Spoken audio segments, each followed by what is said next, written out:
제가 여러분에게 자주 말씀드리는 것이 있지요.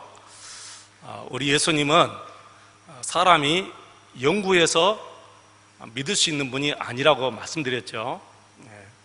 우리 예수님은 우리가 성경을 연구하거나 어떤 다른 것을 연구해서 우리 예수님을 나의 구주로 믿을 수 있는 분이 아닙니다. 사람이 사람의 지혜로 믿을 수 있는 분도 아니고, 또 내가 예수 믿어야지 이렇게 결심한다고 믿어지는 분이 아니에요. 왜 그러냐면은 하나님이시기 때문에. 그래서 예수님은 반드시 하나님이 믿도록 해주셔야 우리가 예수님을 믿을 수가 있어요. 그래서 세상 사람들이 믿는 그런 미시간하고는 영과 육이 다르듯이, 하늘과 땅이 다르듯이, 그렇게 우리 예수님은 참 하나님이신 것입니다. 보세요. 유대인들은 예수님이 행하신 그 많은 기적을 보면서도 예수님이 하나님이시다 이렇게 못 믿잖아요.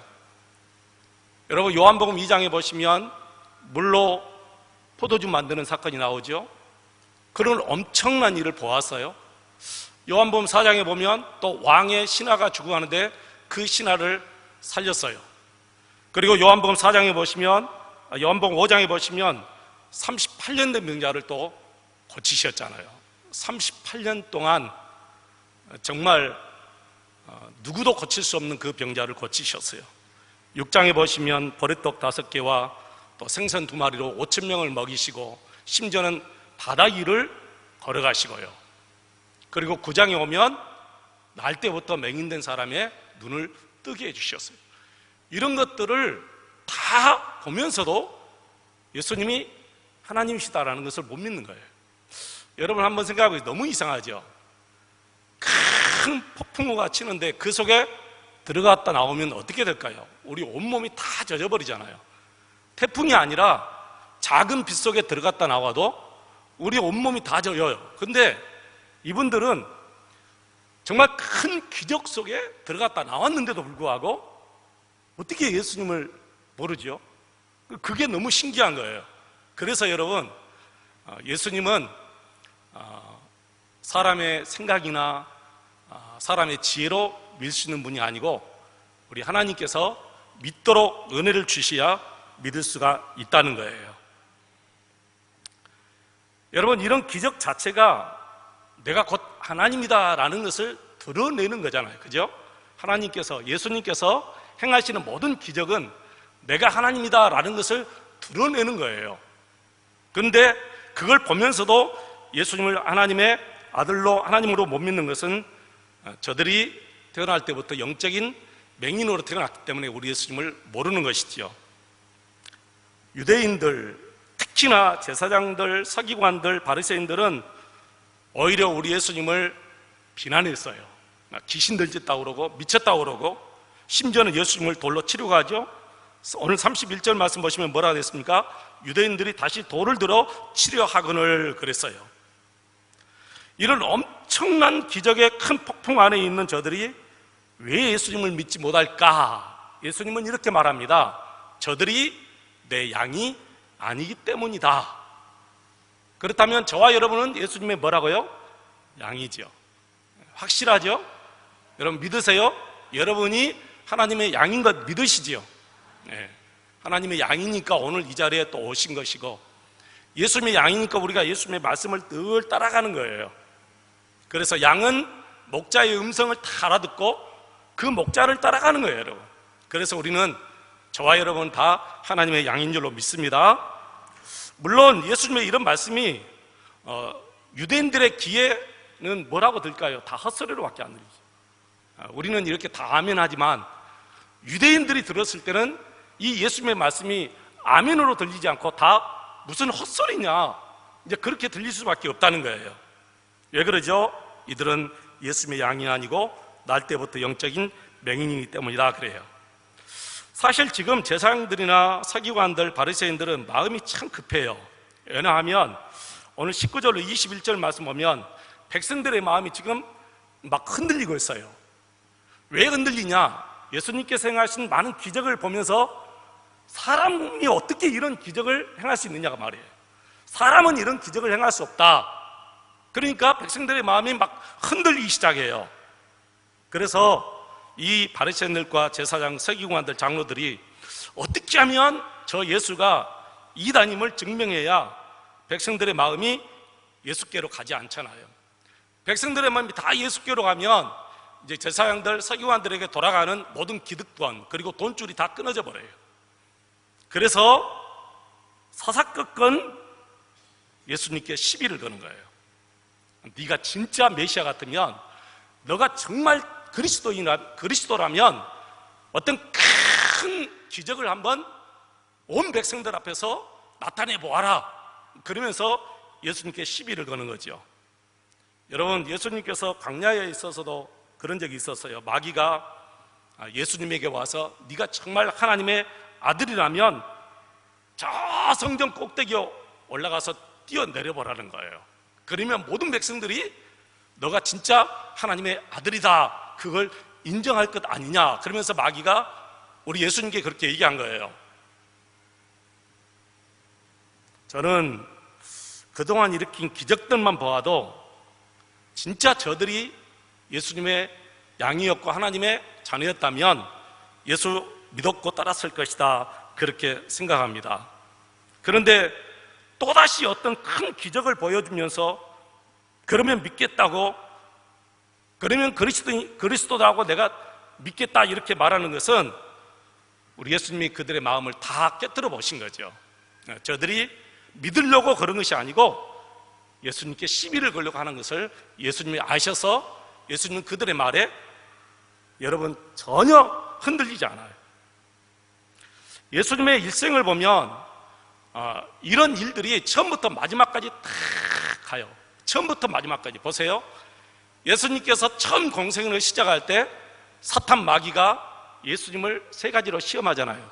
그때부터 시작해서 예수님께서 십자가를 지실 때 어떤 사건이 있냐면은 마태복음 27장 39절 이하를 보시면 예수님이 십자가 달리실 때 지나가는 사람이 예수님께 조롱하면서 그래요. 네가 정말 하나님의 아들이냐? 네가 정말 하나님의 아들이라면 십자가에서 내려와라. 너도 구원하고 우리도 구원하라. 그러면서 예수님을 조롱해요. 제가 이 성경을 읽으면서 그런 생각했어요.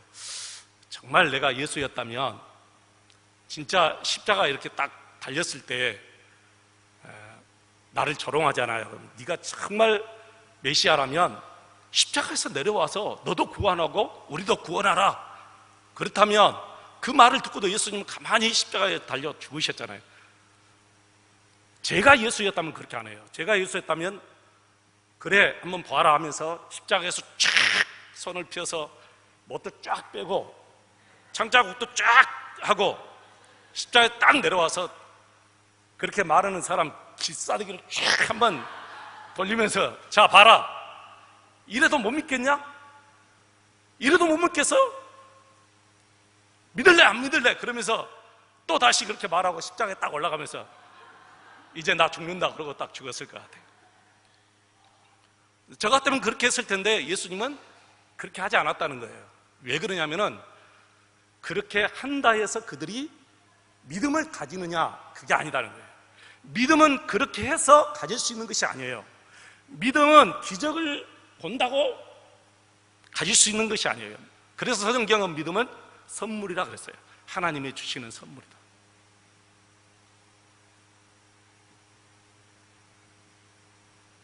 만약에 예수님께서 모든 사람들이 기적을 보고 예수 믿음을 갖는다면 지금까지 행했던 그 기적 중에 하나만 보아도 다 예수 믿게 돼요. 그러나 믿음은 하나님의 선물이지 내가 어떤 기적을 본다고 내 안에 믿음이 생겨지는 것이 아니라는 것. 그래서 우리 예수님은 저들이 그 많은 것을 보여달라고 시비 걸어도 예수님은 들은 척도 하지 않았어요. 그러면서 예수님께 뭐라는 줄 아세요? 자기 목숨 하나 구하지 못하는 사람이 어떻게 남들을 구원하는 메시아가 될 수 있느냐 하면서 오히려 예수님을 미친놈 취급하고 돌로 쳐 죽이려고 했다는 거예요. 여러분, 유대인들은 예수 죽음의 십자가의 의미를 몰라요. 왜 모를까요? 양이 아니기 때문에. 예수님의 양이 아니고 하나님의 자녀가 아니니까 예수님의 십자가의 죽음의 의미를 몰라요. 근데 하나님의 자녀고 예수님의 양이라면 예수님의 십자가의 의미를 다 알아요. 저와 여러분은 예수님의 십자가의 죽음의 의미를 알고 있잖아요. 모르세요? 다 알아요. 왜? 우리는 하나님의 자녀고 예수님의 양이기 때문에 그렇다는 거예요. 이제 우리는 성경을 볼 때 그 현장에 나도 거기에 끼어 있다고 늘 보면서 성경을 읽어야 돼요. 그 현장에 내가 있다는 것을 보고 성경을 읽어야 돼요. 그런데 우리는 예수님의 편에 보는 것이 아니라 바로 그 유대인들의 군중편에 서서 내가 성경을 보아야 돼요. 그래야만이 바로 그 군중들 속에 나가 한 사람이 보이는 거예요. 여러분 보세요. 저도 이 성경을 읽으면서 내가 그 유대인들 속에 끼어 있다면 나도 여지없이 그 유대인들처럼 예수님을 조롱했을 거예요. 못 믿어요. 그렇게 많은 기적을 보면서도 예수 못 믿어요. 그러니 이 말씀을 보면서 얼마나 감사가 되는지 몰라요. 정말 하나님께서 저와 여러분에게 이 믿음의 선물을 주셨기 때문에 우리 예수님을 구주로 믿게 되는 거예요. 많은 사람들이 예수님을 믿으면서도 수없이 갈등합니다. 어떤 사람들은 진짜 내가 믿는 예수가 진짜 나의 구주인가? 심지어는 내 믿음이 진짜 참 믿음인가? 그렇게 또 의심하는 사람들도 있습니다. 차라리 꿈에서라도 예수님이 나타나서 너 진짜 네 믿음 맞아, 그렇게 말해주면 또 얼마나 좋겠습니까? 그런데 우리 하나님은 그렇게 말씀해 주시지도 않아요. 왜 그런 줄 아세요? 이미 성경을 통해서 말씀하셨기 때문에 이 성경이 객관적인 증거가 되는 거예요. 여러분 생각해 보세요. 꿈을 통해서 모든 사람들에게 말씀해 주었다면 그것은 그 사람의 주관적인 믿음이 돼요. 그러니까 주관적인 믿음은 절대로 모든 사람들이 믿을 수 있는 객관적인 믿음이 될 수가 없어요. 그러니까 혹시 우리 중에, 여러분 중에 꿈을 통해서 혹은 환상을 통해서 아니면 성경 외에 그 어떤 방법을 통해서 은혜 받고 구원의 확신을 받았다면 그것은 그분에게만 한정되는 믿음이지 그 믿음을 모든 사람에게 적용시켜서는 안 된다는 거예요. 모든 사람들이 가질 수 있는 믿음은 성경의 테두리 안에서만이 모든 사람들이 받을 수 있는 믿음이에요. 그래서 여러분 혹시 남들이 가지지 못한 은사, 남들이 받지 못한 여러 가지 은사를 받으신 분들은 하나님께서 그분에 대한 한정된 은혜예요. 그러니까 내가 받은 은혜를 왜 저들은 받지 못할까? 그렇게 여러분 생각해서는 안 돼요. 저는 한 번도 꿈을 통해서도 못 받았고 환상을 통해서도 한 번도 예수님의 지시를 못 받았어요. 저는 지금까지 말씀으로만 계속 예수님의 지시를 받고 삽니다. 말씀을 통해서만. 믿음은 객관적인 증거가 하나님의 말씀 외에는 절대로 객관적인 증거가 다 될 수가 없다는 거예요. 그래서 성경에서 말하는 예수가 진짜 예수예요. 꿈에서 본 예수는 그분에게 예수지 모든 사람에게 예수가 아니에요. 성경을 통해서 본 예수가 모든 사람들의 예수다는 거예요. 그래서 여러분들은 언제나 말씀을 중심으로 예수님을 잘 믿어야 해요. 말씀을 많이 듣고 말씀을 계속 읽고 그 말씀 속에서 예수님이 어떻게 나에게 말씀하시는가를 계속해서 내 삶 속에 적용시켜 나가야만이 우리가 이 말씀에 늘 순종하며 살 수가 있어요. 바울 사도를 보시기 바랍니다. 바울 사도는 유대인, 그 중에도 바리새인이었습니다. 이 성경이, 이 말씀, 지금 오늘 요한복음 10장 이 말씀 속에 누가 있냐면 바울 사도가 있는 거예요. 그 군중들 속에, 그 유대인들 속에 바울 사도가 여기에 딱 들어가 있어요. 그런데 그 바울 사도가 예수님을 믿었어요. 바울 사도는 기적을 보고 예수 믿은 게 아니에요. 예수님께 직접 보냄을 받은 사람이에요.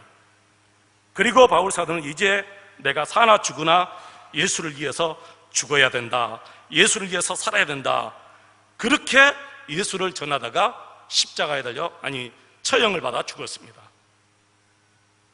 바울의 동료들은 이런 바울을 보고 저놈도 귀신 들렸다, 저놈도 이상하게 미쳤다 그러면서 바울을 죽이려고 특공대까지 조직했어요. 여러분, 그렇습니다. 하나님이 믿게 해주시면 믿는 것이고 믿게 하여 주시지 못하면 절대로 예수 믿을 수가 없습니다. 사람의 지혜로, 사람이 연구해서 사람이 믿겠다고 다짐한다고 믿어지는 분이 아니라는 거예요. 어느 날 우리 성령 하나님께서 우리 마음에 오셔서 우리 마음을 열어주시고 우리 예수님을 믿게 하시고 예수님을 영접하시는 은혜를 주신 줄로 믿습니다. 여러분, 감사하지요? 감사밖에 없습니다. 여러분, 이것이 신앙의 본질이에요. 그리고 다른 것은 다 비본질이에요. 본질만 붙잡고 살아야 돼요. 이 본질에서 벗어나니까 자꾸 시험에 들어요. 이 본질에서 벗어나니까 자꾸 남과 비교해서 열등감에 빠져요. 이 본질에서 자꾸 벗어나니까 다른 것 가지고 신경을 많이 우리가 쓰게 됩니다. 여러분, 신앙의 본질은 예수밖에 없습니다. 여러분, 신앙의 본질은 예수다. 내 안에 예수님이 계시면 되지 더 이상 더 무엇을 여러분 원하십니까? 내 안에 예수님 계시면 되지 더 이상 우리가 무엇을 원하시지요? 아무것도 원할 것이 없어요. 이 본질을 깨닫고 나면 더 이상 하나님 앞에 하나님 나 이것 주세요, 하나님 나 저것 주세요, 그렇게 구할 수가 없어요. 여러분, 늘 남을 위해서 구하게 돼요. 그것도 남의 믿음을 위해서, 저분이 바로 믿음 안에 서지기를 위해서, 저분의 믿음이 바로 성숙되기 위해서 늘 기도하게 돼요. 세상적인 것 이것저것 달라고 거의 기도 안 나와요. 거의 기도 없어요. 다 예수님 다 함께 해주세요. 예수님 앞에 순결하게 살게 해주세요. 예수님 말씀 순종하며 살기를 원합니다. 다 이런 기도로 바꿔져요. 또 남을 위한 기도로 바꿔져요. 예수님을 알게 해주세요. 그런데 여러분, 이것도 하나님의 은혜예요. 왜 그러냐면 인간이란 본래 자기가 듣고 싶어하는 말만 듣고 싶어하고 그래요. 자기가 듣고 싶어하는 말이 들려오면 그때는 귀를 열고 마음을 열어서 받아들이는데, 자기가 듣고 싶어하지 않는 말이 오잖아요. 그러면 귀 닫고 마음 딱 닫아버려요. 마치 어린아이들이 자기가 가지고 싶은 장난감을 가지고 해야 만족을 얻어요. 아빠 엄마가 더 좋은 장난감 주어도 아무 소용이 없어요. 자기가 원하는 장난감만 주면 그걸로 끝나는 거예요. 사람들이 그래요. 가장 귀한 거, 정말 생명, 이 생명을 준다 해도 자기들이 원하는 것이 아니니까 안 받아요. 생명의 말씀을 전도해도 자기가 듣고 싶은 말이 아니니까 듣질 않아요. 그래서 우리 하나님이 귀를 열어주셔야만이 하나님의 음성을 들을 수 있고, 마음을 열어주셔야만이 우리 예수님을 모실 수가 있는 거예요. 그래서 이 모든 말씀을 종합하여 해석하면 예수님의 양이 아닌 자들은 그 어떤 하늘의 큰 별들을 따와도 여러분 예수 못 믿습니다. 여러분, 하늘에 가서 별 따올 수 있어요? 연애 시절이야 그럴 수가 있지만은 절대로 못 합니다. 연애 시절에는 하루에 몇 번이라도 하늘 올라가서 달도 따지고 별도 다 따지고 그랬겠지만, 실제로 별을 따다 주어도 예수 못 믿습니다. 저와 여러분이 얼마나 큰 하나님의 축복을 받고 사는지 여러분 아셔야 돼요. 그래서 우리 예수님이 도마에게 이렇게 말했잖아요. 도마야, 너는 나를 진짜 본 거로 믿느냐? 보지 않고 믿는 자들은 정말 복되도다. 저와 여러분은 정말 복 있는 사람인 줄로 믿습니다. 얼마나 우리가 복 있는 사람인지 몰라요. 그러니까 여러분 스스로가 나는 복 있는 사람이야, 나는 복 있는 사람이야, 그렇게 생각하고 사셔야 돼요. 지지리도 못난 사람 아니에요. 왜 가난 때문에 나는 지지대로 못난 사람이다, 가정의 어려움 때문에 왜 나는 이렇게 지지기 못하는 사람이다, 그렇게 생각하면 우리 예수님이 정말 마음 아플 거예요. 왜 내 마음을 그렇게 모르느냐 그럴 거예요. 내가 너의 어떤 외형적인 것을 보고 귀하게 여기고 천하게 보겠느냐, 예수님이 그렇게 말씀하실 거예요. 예수님은 여러분이 창세 전에 여러분을 선택했어요. 여러분이 귀하고 천하고 그거 보지 않고 선택한 거예요. 여러분 죄를 짓고 죄를 안 짓고 이전에 예수님이 여러분을 선택한 거예요. 그러니까 여러분이 가지고 있는 그 어떤 외형적인 것을 가지고 내가 복되다, 내가 참 못난 사람이다, 그렇게 생각하지 마세요. 여러분이 어떻게 살든 여러분은 하나님 앞에 너무너무 귀하고 존귀하고 복된 하나님의 자녀들인 줄로 믿습니다. 설령 죄에 자꾸 넘어져도 여러분은 하나님의 복된 자녀예요. 그래서 여러분 매일매일 나는 복된 자녀야, 나는 복된 자녀야. 자, 그렇다면 내가 그렇게 복된 자녀면 또 누가 복된 자녀죠? 내 남편이 그렇게 복된 남편이잖아요. 내 아내가 그렇게 하나님께 복된 사람이고 내 자녀들이 그렇게 하나님께 복된 사람이잖아요.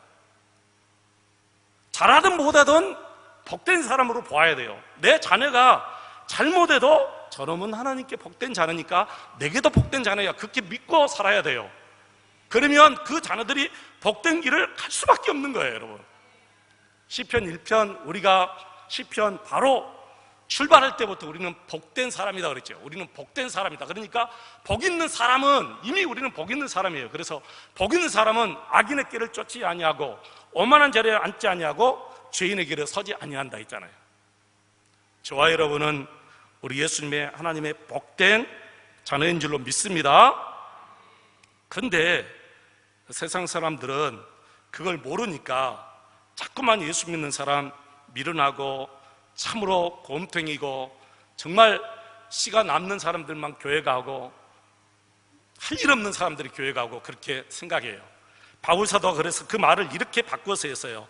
고린도전서 1장 18절 보니까 십자가의 도가 멸망하는 자들에게는 어떻게 보인다 했어요?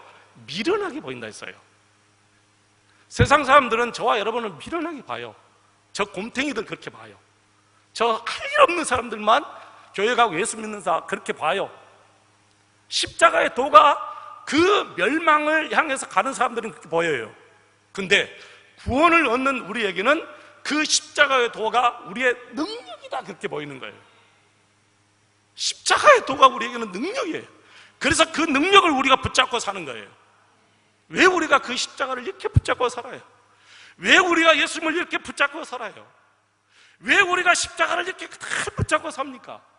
저 불신자들이 생각하는 저 미련하게 보이는 십자가를 왜 우리는 이렇게 소중하게 여겨요?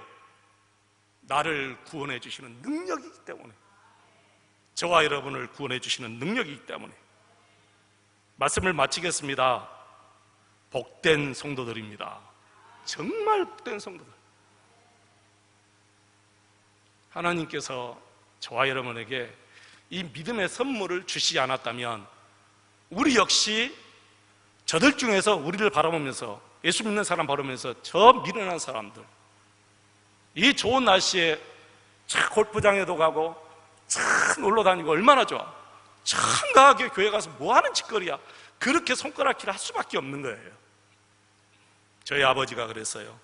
예수 믿으려면 내 주먹을 믿어라, 그렇게 말했어요. 그런데 그 아버님이 십자가 앞에서 고꾸러졌어요. 어머님 고치려고 사방팔방 다 데리고 다녀도 고칠 수가 없으니까 나중에는 가느다란 줄 하나 생겼어요. 예수 믿으면 고침받는다더라. 예수 믿으면 고침받는다. 그 가느다란 줄기한 딱 하나 잡고 바로 그 시에 교회에 갔어요. 그리고 그때부터 새벽기도 가기 시작한 거예요. 그때가 제가 중학교 2학년 때예요. 그때부터 제가 아버지 어머니 손잡고 새벽에도 다녔어요. 어머니 병 고치기여서. 병 고쳤어요? 못 고쳤어요? 고쳤죠. 그리고 올 2월 달에 돌아가시지. 그때 죽어야 될 사람이 88세까지 사시다가 돌아가셨어요. 모든 자식들 6남매 다 예수 믿게 하시고, 이것이 전부 다 사람에게서 온다면 불가능해요, 여러분. 이 믿음이 사람에게서 온다면 어떻게 우리 6남매가 다 예수 믿겠어요? 여러분 생각해봐요. 우리 어머니가 배웠은 분이에요? 못 배운. 우리 아버지가 배운 분이에요? 못 배운 분이에요. 근데 우리 아버지, 우리 어머니가 어떻게 6남매 한 명 한 명 데려와, 수연아 너 이리 와서 예수 믿어라, 너 이렇게 해야 구원받는다라, 또 그 다음에 숙자야 너 이리 와서 예수 믿어라, 승현아 너 이리 와서 이렇게 다 이러. 이게 안 되는 거예요. 어떻게 우리 어머니 아버지가 한 놈 한 놈 다 불러놓고 설득시켜서 예수 믿게 하겠어요? 못 믿습니다. 하나님이 믿게 해주신 거예요. 예수님이 믿게 해주신 거예요. 그러니 우리가 얼마나 복 있는 사람이에요. 여러분, 우리가 복 있는 사람이에요. 옆에 있는 분이 얼마나 복 있는 남편인지 모르고, 얼마나 복 있는 아내인지를 모르고, 얼마나 복 있는 자식들인지 몰라요. 여러분, 함께 예배하는 옆에 분이 얼마나 복 있는 분인지 몰라요. 잘못 보면 안 돼요. 하나님 앞에 정말 복 있는 분이 옆에 분이에요. 그러니까 함부로 보면 안 돼요. 우리 장로님들 함부로 생각하면 안 돼요. 우리 권사님들 함부로 말하면 안 돼요. 왜? 하나님 앞에 너무너무 복 있는 분들이에요. 하나님이 선택해서 뽑았기 때문에 너무너무 복 있는 분들을 함부로 우리가 정지하고 함부로 저렇다 이렇다 그렇게 우리가 헛소문대고 그러면 그분 하나님 앞에 정말 미움받아요. 정지하게 보시기를 바랍니다. 우리 장로님들, 우리 권사님들 정말 복 있는 분이야. 우리 집사님들, 정말 우리 성도님들 너무너무 복 있는 분들이야. 제가 오늘 놀라운 것을 체험했어요. 20년 전부터 만난 분인데 장로님이에요. 20년 전부터 파킨슨병에 알아가지고 몸을 가누지를 못해요. 자기도 모르게 막 달려가다가 벽에 팍 찍어 그래요. 손이 막 떨리고 식사도 못해요. 뇌를 자기 마음대로 조정이 안 돼요. 하도 힘들어가지고 한 12년 전인가요? 제가 그분 모시고 서울대학교가 직접 모시고 가서 수술을 받게 했어요. 그래서 머리에다가 그 뇌파 조정하는 이 센서를 달고 양쪽에 동그란 그 센서를 달아가지고 조정하게. 그래서 그때부터 조금은 좋아졌는데 온전한 분이 못 돼요. 그러다가 약 한 3년 전부터 완전히 병원에 들어가서 지금까지 사시다 오늘 돌아가셨는데요. 이분이 살아생전에 저에게 그랬어요. 목사님 장례 받고 싶다. 목사님이 나를 좀 장례해 줬으면 좋겠다 그랬어요. 근데 제가 여기 세안교회로 오게 됐잖아요. 아침에 갑자기 전화가 온 거예요. 그 장로님 부인 권사님께. 뭔 일이에요? 그러니까 담임 목사님이 강주 가버렸대요. 교회에 급한 일이 있어서 어떤 일로 강주 왔대요. 근데 지금 돌아가시려고 하니까 부목사도 없고 아무도 없으니까 장로님한테 전화하니까 그러면 빨리 박수영 목사님 오시다. 그리고 내가 가서 임종 예배를 드렸다니까. 그리고 내가 그분 눈을 감겨주고. 이게 여러분 우연이에요? 너무 놀라운 일이에요. 참 너무너무 놀라운 일.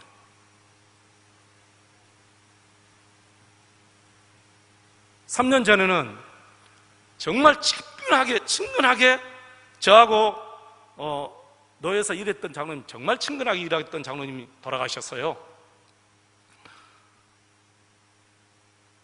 그 교회에서 다 장례 절차하니까 저는 이제 당연히 임종날 전날 그냥 이제 조문 가기 위해서 봉투 하나 준비해 주라 해서 이제 그 조의금 준비해서 갔어요. 근데 인사하고 그러다 보니까 이 조의금을 못 드리고 그냥 안 내요.